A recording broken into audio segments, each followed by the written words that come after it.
Hello, everyone, and welcome to another episode of FECast, the official podcast of Friends of Eternal. I am your host, Sunyveil, and I am joined by my longtime friend and teammate, Grimfan. How are you doing today, Grimfan?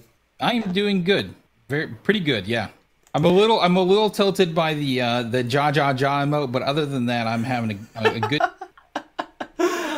I think it's kind of hilarious, but it's only really hilarious when Kamado uses it. I think if random people start using it, then that might tilt me a little. I think that if Kamado uses it, it tilts me right out of the game. Okay, we've got so much to talk about this week. A lot of stuff has happened since last week when we recorded our previous episode. We have the development of the campaign meta. There was an ECQ announced, and alongside a Zhou nerf. We have a tier list going into the upcoming ECQ. There's even a new draft format, which we'll touch on a little bit. And, of course, my favorite segment, Sunny's Not Having It, where I'll be talking about clickbait in stream titles and how I feel about it. Alright, let's get into it. So, first off, campaign meta. Grimfan, what are the breakout cards that you've been noticing from the campaign that are really making a big impact in the metagame right away? Bayonet, I think, has made the biggest impact to me anyway, because pretty much, at least after the campaign came out and for a week now or so, I've seen mostly pledge decks that abuse Empower and Bayonet really heavily. And I think that card being a free ramp spell that also doesn't require the sigil to be in your deck is a really, really big deal. It effectively adds more power to your deck, which makes decks, less greedy. And I mean, that card has just been very, very good, I think. Yeah, it's seek power, but you get the power into play immediately. Yeah. I know that, well, of course, Hojan is the #1 receiver of the Bayonet, right? We've seen several Eternal personalities post on Twitter game states that involve Hojan plus one or more Bayonets and just an absurd board position for how early it is in the game. And I think that it's frustrating for a lot of people. I mean, when you play the pledge deck, there are a lot of unkeepable hands, so you're just redrawing a lot of the time, sometimes into oblivion, and other times it doesn't feel like there's too much in deck construction or gameplay that's terribly challenging. You just kind of play your cards and win. Yeah, so the pledge mechanic's a little bit high roll. You can definitely put enough pledge effects in your deck to where it doesn't feel quite as high roll, like it doesn't have to actually be a sort of a high roll mechanic, but oftentimes it does come out that way or seem that way.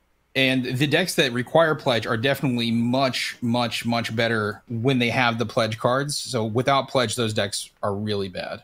Oh yeah, I would go as far as to say that you have to redraw to a pledge in a pledge deck. Yes, almost all the time. How many pledge cards are you putting in a pledge deck to feel comfortable being able to draw into hands that have that turn 1 pledge consistently? I'm an overkill kind of person. So for me, when I'm designing a pledge deck, I usually go 15 to 18, but I've seen people go as low as 12 and say that they're comfortable.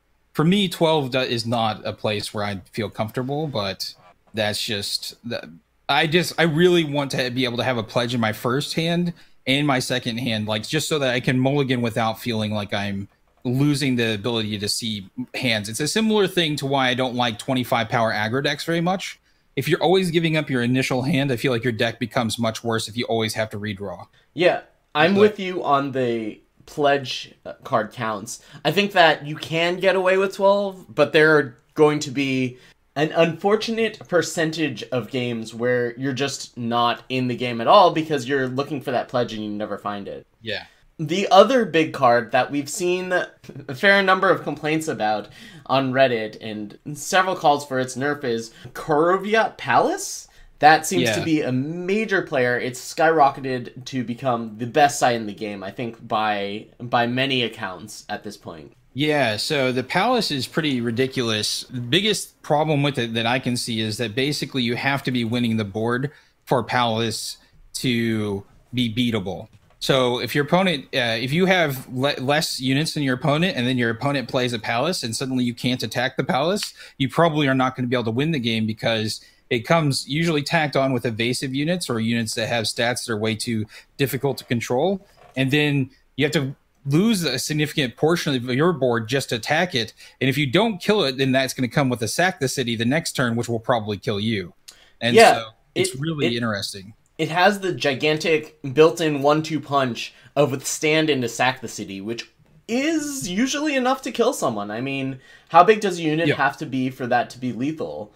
Is a 3/3 flyer... A 3/3 flyer is total of 21 damage, right? So yeah, if you somehow have a 4/4 flyer, I guess that's still 24. But, I mean, you know, you hit someone down to 21, and then suddenly your Valkyrie Enforcer gets the withstand, so it's harder to remove, and then you sack the city, and then that's the game. And the unit with withstand is probably not going to die. And it gets even more ridiculous when you're playing it along cards that are very hard to kill, like Vargo and the Silverwing Courier, which actually are hard to kill on different angles. And so decks that are playing both of those cards are going to have a huge advantage because they're going to be dodging one piece of removal, or maybe they're dodging another piece of removal, and it gets very messy. And I think that Palace is kind of at the heart of the mess, to be honest. Yeah, I don't know if I think that Palace is problematic or just very good. But I think it's very good. I actually am not sure that it's problematic either. I think that they actually released a really good answer to it in the same campaign that people are not really playing enough, which is the Casualties of the Cause, which I think is a very good card.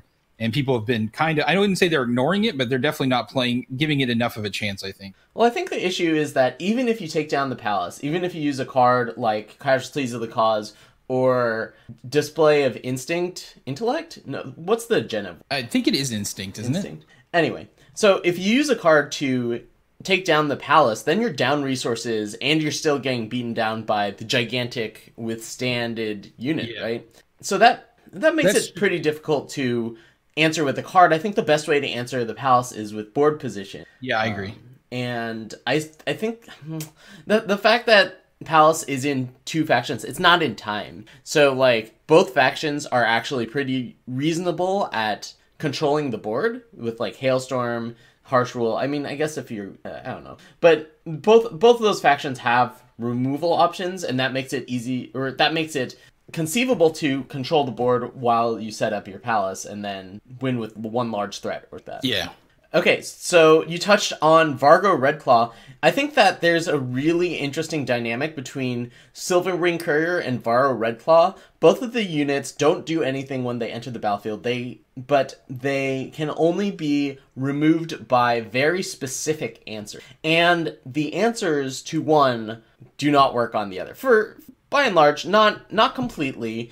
There are cards like Feeding Time, which answer both, or Equivocate works in a different way. But I think that either Vargo or Silverwing Courier are going to be very well positioned leading into this ECQ, or just any metagame. And it's not immediately clear to me which one is going to be strong, well, at this point. Well, I think you'd want to play both, right? You could definitely play both. I mean, Vargo has Pledge. Yeah, I think that decks that play both are going to be at a huge advantage just because, like I said, it stretches the removal that you can use on each one, like, very hard. Like, for instance, you can't use kill spells on Vargo, but you can't use burn on Courier. And so your torches are either going to be worthless or your kill spells are going to be worthless some amount of the time, and it's going to make it really tough to react to decks like that, I think. So you want to be playing a deck with both. So you want to be playing Ixten Pledge? If I was going to play Ixten, I would be playing more of an Ixten Pledge deck, I think, just because I really do believe that having both of those cards in your deck is really, really powerful, especially when you combine it with cards like Palace, which suddenly now they have Aegis, and unless you're playing units with Deadly, which I think did get a really huge buff with the release of this campaign, you're going to have a lot of trouble dealing with those cards. Yeah, I can definitely get behind that. I'll tell you one thing. I want to be on the side of playing something that needs to be answered and then hoping that I have the right answers for a metagame full of Silverwing Couriers or Vargo. That seems like a very difficult position to be in. And I see you've got Desecrate on here as well, and I do think that that's a wonderful card that is going to see a lot of play in Shadow decks from now on. Getting Double Shadow is not very difficult. And we've seen, I don't know if you've seen it, but I've seen some Xenon decks that are performing really, really well because they have Desecrate now. Yeah, it's kind of a meta thing. I think that either you're on the Palace plan or you're on the Vara plan because Vara is so good against Palace. And if you're on the Vara plan, then Desecrate is where you want to be because it is a clean answer to a unit of any size and a unit of any factions in the case of any factions or any cost in the case of banish or annihilate. So they had kind of a rough removal selection before, but now Desecrate it pretty much patches up most of Xenon's holes, I'd say. Yeah. I think that Xenon is a reasonable choice going into this weekend. All right. Yeah, I think Azendel's also really good. I mean, Azendel's been good for a while, but I think he got even better with this campaign release. Just the deadly units do a lot. Yeah. So speaking of all of this urgency that we're talking about and this weekend and the metagame and whatnot, there's an ECQ this weekend, which was announced on Friday. There's been some discussion about how we would really like these ECQ dates to be announced much earlier because some people have work on the weekend or on Sunday. I personally work on Sunday. So I know that some people really want to get the time off and it can be difficult for them, especially with just 1 week's notice. Personally, I feel like Direwolf could do a little better job of planning ahead and letting us know about these dates so that those of us that do work on the weekends can take necessary measures. How do you feel about this, Grimfan? Yeah, I definitely think that's the case because, you know, these are basically 5K tournaments, and we've seen that tournament organizers in other games, and I mean, it doesn't hurt to name them, but Magic, for instance, are usually able to give a significant amount of time for people to prepare. Like we see Pro Tour dates and GP dates and SCG dates way before the tournaments ever happen. So it'd be really nice to be able to have that information so people can make those adjustments in their schedules. Yeah, I guess part of it is that this is the first ECQ season we're having, so maybe they're doing it on the fly.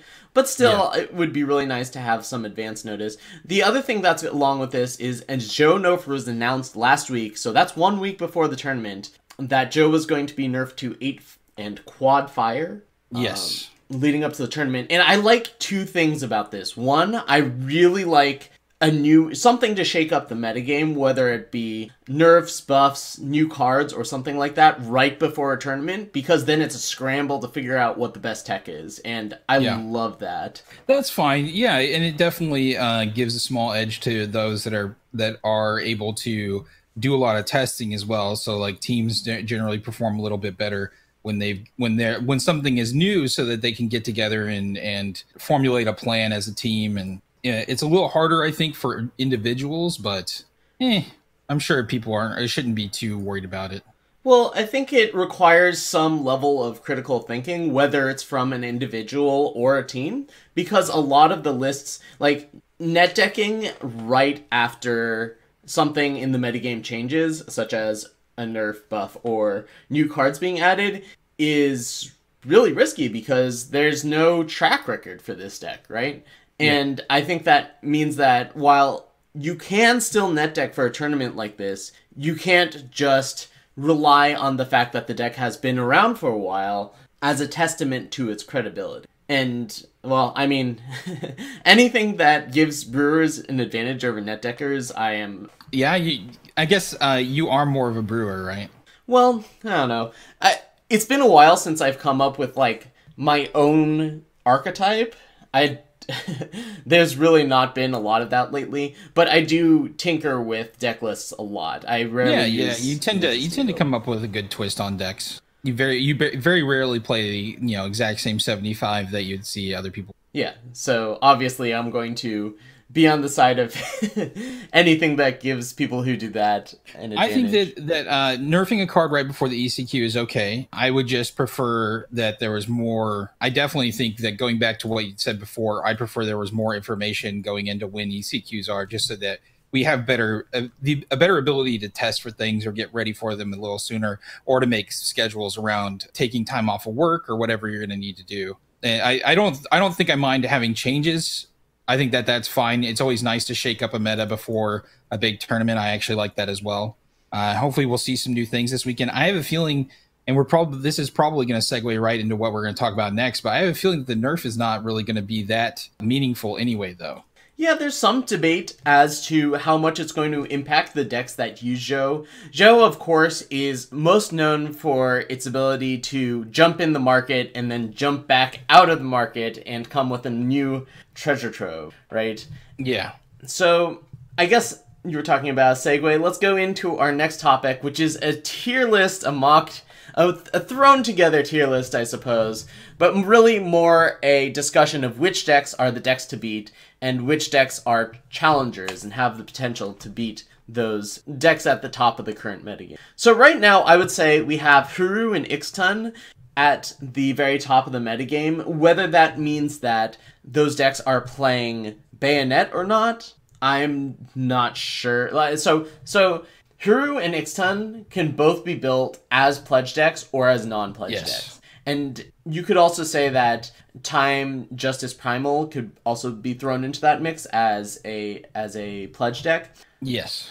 I don't know whether the pledge versions of the decks are the best builds or the more conventional builds of the decks are better, but I think those are the two big strategies to beat going into this. Yeah, I agree. And, personally, I'd rather be on the pledge side, but I do understand people that have been building without pledge and saying it's good because I think that you can go either way. I'm not sure that there is actually like 100% a correct way to build your deck, but I think that the pledge decks have the advantage of having extremely explosive starts and still having the very good late game that the non-pledge decks do. So I'm not sure what advantage you get, except for maybe you can keep more hands in a non-pledge deck like that can be a pretty good advantage. Yeah, you can definitely be more discerning with your opening hand, and especially if you know your opponent's deck list, like in the top 64, that could be a pretty big advantage. So then we have the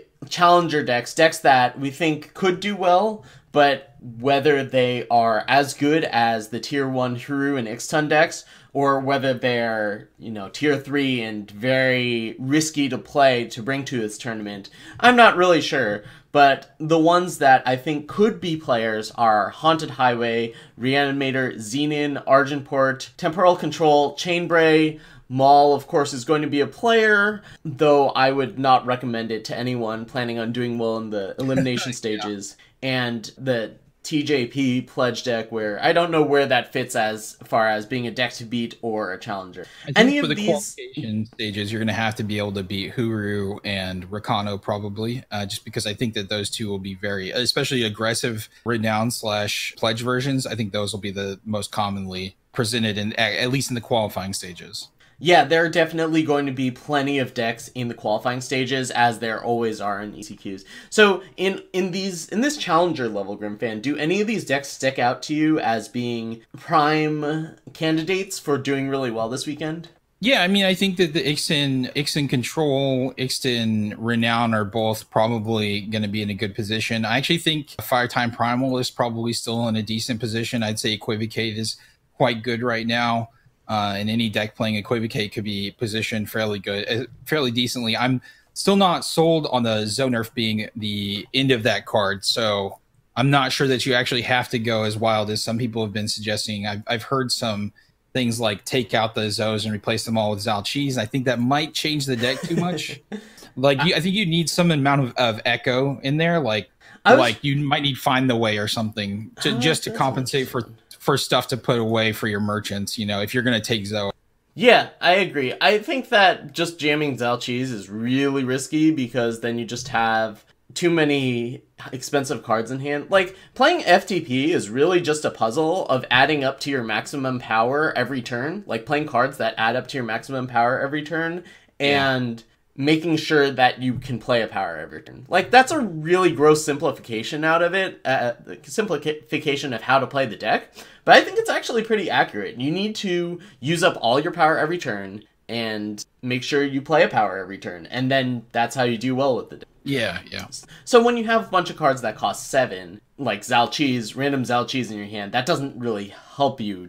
You would rather have a bunch of cards that cost 3 and 4 than a bunch of cards that cost 7. Anyway, so you touched on the last category of decks that we might see for this ECQ, which are, of course, the Zhou decks, FJS or FTP. The two decks that I would have said were tier 1 for a very long time, perhaps two ECQs, I think? Yeah, 2 ECQs. I would say that those were definitely the tier 1 decks and the decks to beat going into the tournament. We'll see how well they do this this time around. I think that there's still going to be players. I don't think that they're going to be... Well, I think they're going to have trouble keeping up with some of these new palace decks. Yeah, I think they will too, and we'll see what ends up happening. I guess I'm still not even sure what I'm going to be playing.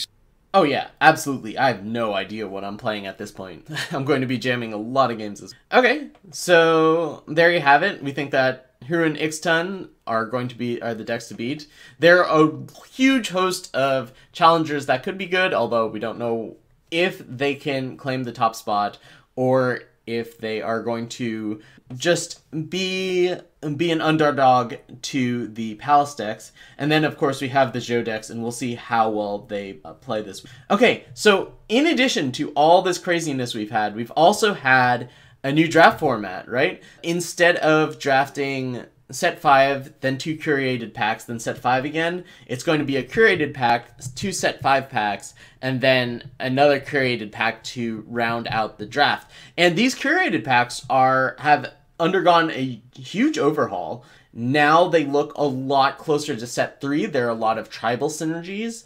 Have you drafted with this new format, Grimfan? And if you have, what are your thoughts on it? I have drafted this new format. I am not a big fan of it just because it reminds me a lot of set 3 draft. And set 3 draft, I did not end up liking that very much. The tribal synergies are just a little bit too shallow for me, and it ends up feeling like most decks are just kind of getting there, but never end up really coming together very well. And that's what I'm kind of worried about. It's gonna be the same as that. Now, I've only played it once, so I have to qualify my statements a little bit that I'm not 100% familiar with it. Yeah, I agree with you. To me, this format feels a lot like set 3. Tribal synergies are really important, and honestly, I think that makes for a pretty subpar draft format. I haven't been enjoying it at all. Yeah. When the synergies are this reliant on specific card text for mechanics such as Bond, I feel like your options for drafting are extremely limited. You want to find all the dinosaurs, or you want to find all the sentinels or gunslingers or whatever, and all the other cards that you might see when drafting are much weaker because they don't have the same bond synergies with your sentinels or your dinosaurs. And I think that really limits creativity as a drafter. I think a lot of the decks are going to look pretty similar, and that's just less fun to me. And I also feel like mechanics like Bond make the game very swingy. Like, your opponent could drop a Sentinel on 5, and then suddenly on turn 6 have the 7/8 Bond common Sentinel, and who knows what else they could have. But it feels like the games are swingy, and you don't have a ton of choices while you're drafting. And honestly, that turns me off to the draft format. I don't think I'm going to be drafting it much. And we've seen already some posts from prominent streamers, Caleb Ovich, who is, I don't know if you've ever been able to watch him, but he's he's very good. Yeah, he's a European streamer, almost always streams draft from what I've seen. He very rarely streams ranked, and he had 8-minute queues last night, apparently. And so that's either the game's getting, has less players, which I've seen a little bit of it, some of that since I played against a lot of the same people a few days ago, and I haven't played too much Eternal since then. Like, I was in a weird pocket where I was playing against the same 5 people over and over again, and it was really weird. Yeah, I think I lost to Bruised by God like 4 times in the span of an hour. Yeah, which is super weird because it didn't usually maybe they tighten some of like the MMR math that they do, or there are just less people, and it could be that draft is going to see this hit even harder because I was already having pretty decently sized draft queue, like 1.5 minutes or so, and now seeing him having 8 minutes, that's actually really scary. Now, he does play in an off time for, I would say the US is probably has more people playing this than Europe, but still, I don't know that 8 minutes is reasonable for anybody really. Yeah, well, there are a few things that could be at work here. One, of course, is the time zone thing. If they did make the matchmaking system try to match MMR more closely, then I wouldn't be surprised if Caleb is just like way above everyone else, and it's impossible to find a worthy opponent for him. All right, anything else you'd like to say about the new draft format? Not really. I just hope that they change it again. Honestly, I hope that they go back to to close to what they had, because I think that they had something really I mean, it was better than set 3 for sure, and this feels like 2 steps back. It feels like they've gone back in time. Yeah. How about since we're in the like kind of lame duck phase of set 5 now that the campaign is out and the draft format has been out for 3 months, why not have throwbacks to set 1 draft or set 4 draft, which are the two formats that would be a that lot of fun actually, and maybe they'll do that. That would be really great. Yeah, that'd be great. Okay, on to my favorite segment, Sunny's not having it. Now, this has been a developing story this morning. I mean, I wrote the show notes on Saturday and then changed them to discuss the clickbait titles that we've been seeing popping up on Twitch more and more last night. And this morning, there's a Reddit thread that kind of blew up talking about this. If you haven't seen it already, you can check it out on Reddit.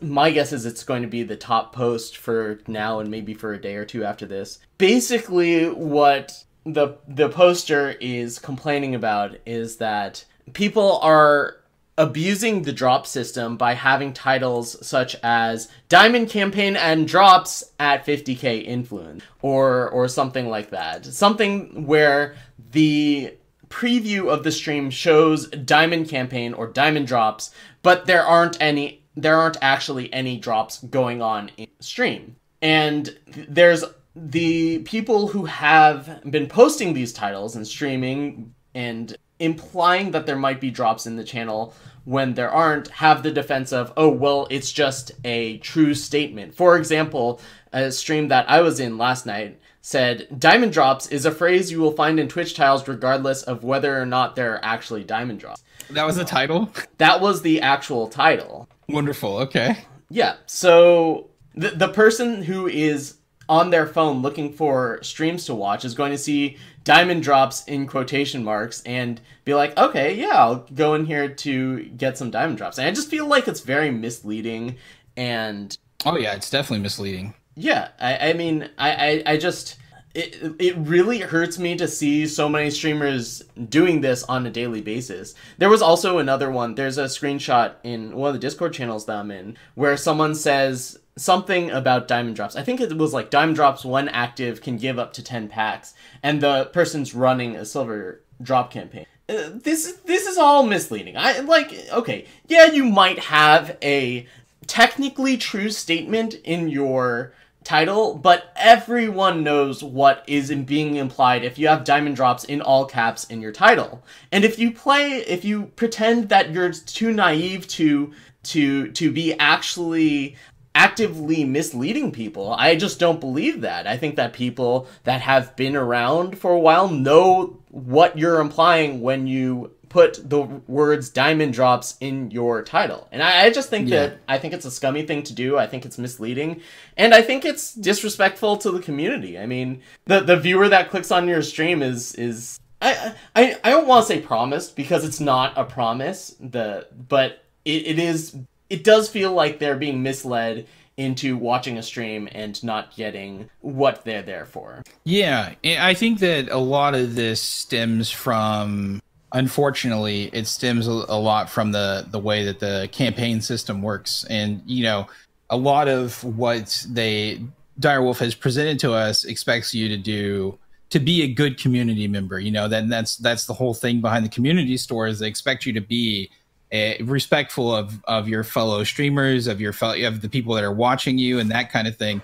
And the problem is that they're expecting that, but they aren't really doing anything to enforce it or to make it more liable to happen. So, like, for instance, it would be reasonable to say that it would be better if people were actually actively watching for drops, right? Like if they were getting free stuff, it would be good for them to actually watch the streams. And a lot of times that's not actually the case at all. People are just getting the stuff for being there, you know, and not actually watching the stream itself. Yeah, having the browser up. There's even a Chrome extension. Yeah, or somebody's also made a website that basically just has you being able to go AFK and watch the top stream at all times, which is oftentimes the drop stream, you know. Yeah, and I have no problem with any of those things. If viewers want to game the system and just get maximum drops all the time, I think that's fine. Good for them. Like, I'm happy that they're getting free stuff from Direwolf and from Twitch and for Eternal. I think that's fine. But I think that if you're being misleading about it and you know, having clickbaiting titles, then that's where I draw the line. Yeah, I think that's just like, once again, that to me, it's bad to game either system, honestly. Like, it sucks to game the viewing system, the fact that you can go AFK or use an extension. It sucks to game the system that, you know, like being like, I'm diamond level tier streamer or whatever. Like that, those kinds of titles are just a whole nother game of the system, right? And so for me, I think it's bad to do either of those things. I just try not to do them myself, but I know that when given the opportunity, people are just going to do what benefits them the most. In general, it seems to be that way, at least. That's the cynical view, and I think it's probably correct most of the time. And so I think those streamers are both doing what they think is best for themselves, and also some of them, I know specifically Inrosh, who's one of the people that is getting flack, he's doing it to try to bring to light the fact that they still have not actually talked about doing anything about the campaign system, even though there are a lot of people that are unhappy with it. Because I know you don't mind it, but there's actually a lot of streamers that are quite upset with the way that the campaign system has been handled. So yeah, and I think that if you have your criticisms, that's fine. But then if you're criticizing the system and opposing it, but then also using it and abusing it in order for personal benefit, I think that's hypocritical.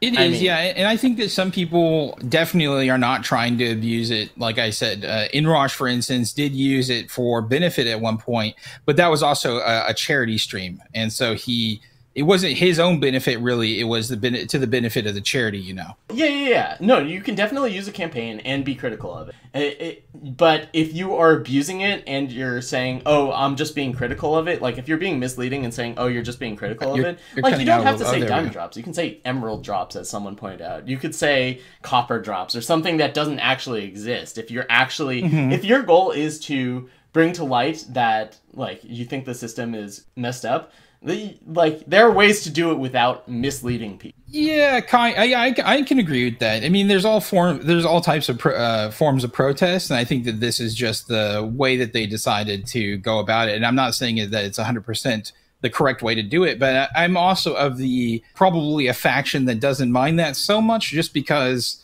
I can understand where they're trying to go with it. So I sort of have an idea as to why they would do that, even if it might not be the most correct thing. So I think you and I probably are on different sides of this, just because. I guess so. I mean, I can understand the people that are doing it to not be misleading on purpose. So people that I know that would do that to not be misleading are, like I said, Inrosh is one of them, and some other people that I've heard talk about it, but I'm not positive are on that way. But honestly, I shouldn't have to do that research. I think you're right in that way. I shouldn't have to figure out who's doing it in a misleading way and who's doing it in a way that's, you know, protesting. I think that that's silly.